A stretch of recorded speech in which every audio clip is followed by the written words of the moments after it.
Innocence of Hillary by Daniel Greenfield. When the father of Tyrone Woods finally got a moment with the Secretary of State of the United States, she assured him that justice would be done for his murdered son. Hillary Clinton told Charles Woods, "We will make sure that the person who made that film is arrested and prosecuted." The video that the Secretary of State and past and future presidential candidate was referring to was a YouTube trailer for The Innocence of Muslims. At Andrews Air Force Base, Hillary told the families, "We've seen rage and violence directed at American embassies over an awful internet video that we had nothing to do with." Even in the presence of the families of the murdered Americans who died because of her, Hillary Clinton was still making lying about Islamic terrorism and apologizing to Muslims into her two major priorities. 2 days earlier, Hillary Clinton's Assistant Secretary of State had told the Libyan ambassador that Ansar al-Sharia, a group linked to al-Qaeda, was responsible. The morning of the receiving ceremony, AFRICOM had sent the State Department a list of suspects, including al-Qaeda members, responsible for the Benghazi attack. In January, Hillary had blamed imperfect information.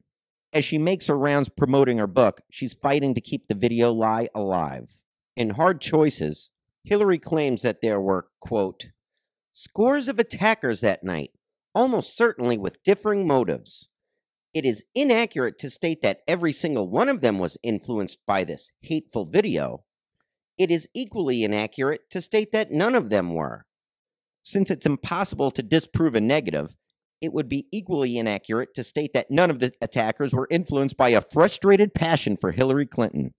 Since there's no way to disprove the possibility that at least one of the attackers was motivated by the video, by love for Hillary, or by hallucinations induced by bath salts, it's inaccurate to state that none of the attackers carried a torch for Hillary, were angry at a YouTube video, or were tripping on bath salts." You expect to hear that kind of argument from a college freshman who just took Logic 1 and is trying to explain that she didn't finish her essay because nothing can truly be finished. But you don't expect to have to listen to this kind of childish drivel from the frontrunner for the presidency of the United States. The Benghazi attack wasn't carried out by a disparate group of loners with their own motives. It was an assault by a heavily armed jihadist group whose motive was, in their own words, to ensure that, quote, "there will be nothing ruling in this country other than the laws of Allah." U.S. diplomatic facilities are outposts of infidel law that don't answer to Allah. They had to be destroyed. Al-Qaeda's first successful attack on the U.S. targeted embassies in Africa. Credit was claimed by a previously obscure group tied to Al-Qaeda. The attack on the Benghazi mission was similar to the failed 2008 attack on the U.S. Embassy in Yemen, which used RPGs, snipers, and car bombs in another carefully planned assault by an al-Qaeda affiliate. The difference was that U.S. diplomatic facilities in Yemen were heavily fortified and defended, while the Benghazi mission couldn't have had worse security if al-Qaeda had been hired to protect it. And considering the complex affiliations of the Martyrs of 17 February Brigade that was hired and then not paid to protect the mission, that is conceivably what did happen. On September 11, 2012, Islamist groups carried out attacks against U.S. embassies in Egypt, Tunisia, and Yemen. The Egyptian attack was organized by the brother of the al-Qaeda leader. The attacks in Yemen and Tunisia had also been organized or promoted by al-Qaeda terrorists and supporters. These attacks were less heavily armed, but their goal was to remove the flag of the United States and raise the war flag of jihad over these small outposts of U.S. soil on Muslim land. These were not protests. They were motivated by the same pretext as Osama bin Laden's original declaration of war on the United States for, quote, occupying the Holy Land of Saudi Arabia. Al-Qaeda's attack on U.S. diplomatic facilities have been motivated by bin Laden's fatwa that, quote, after belief there is no more important duty than pushing the American enemy out of the Holy Land. Like Hillary, Rice, and Obama, Al-Qaeda's propaganda has been known to change, but its objectives have remained consistent. Their first U.S. embassy attack took place in August 1998. Every few years, there have been attacks by al-Qaeda affiliates against U.S. diplomatic facilities around the world. From Saudi Arabia to Syria to Pakistan to Turkey, the attacks routinely came around every 2 years.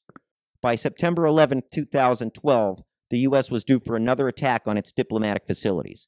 On September 13, 2006, the embassy in Damascus had been attacked.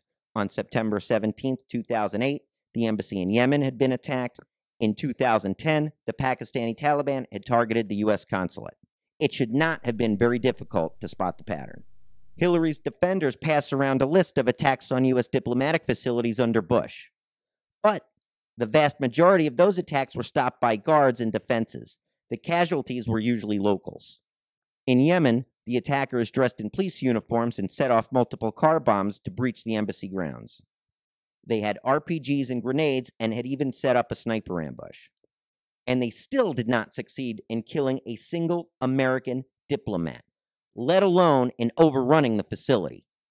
The only American citizens killed were Yemenis related to a wanted U.S. al-Qaeda terrorist. That was what an attack on a U.S. diplomatic facility looked like under Bush. That is what should have happened in Benghazi if Hillary had done her job. Instead of the Benghazi facility had a weak perimeter, incomplete fence, video surveillance needed repair. Even according to the board that Hillary set up to whitewash her conduct. But according to Hillary, I'm not equipped to sit and look at blueprints to determine where the blast walls need to be or where the reinforcements need to be. There are shades of Obama in that arrogant disdain. Hillary admitted that the facility was in the top upper 10 highest risk locations, and yet she couldn't be bothered to check into its security? Are we to believe that she'll be equipped to look at war plans if she becomes president of the United States? Hillary was also unequipped to read cables from Ambassador Stevens begging for extra security. According to her, they were only addressed to her as a, quote, procedural quirk. So Hillary is innocent. Completely innocent. Some people below her may have screwed up by denying support and security to the Benghazi mission, and none of them were fired either. They, too, were innocent. The Benghazi attackers were only innocently reacting to a hateful video. The only guilty perpetrator that Hillary could find had an uploaded YouTube video.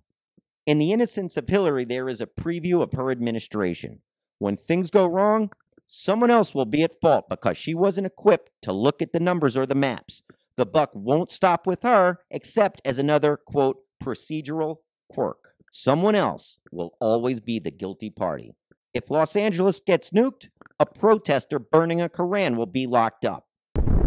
If a passenger jet is bombed, someone offending Muslims on Twitter will be punished. There will always be someone else to take the fall. Someone who isn't a Muslim terrorist or Hillary Clinton.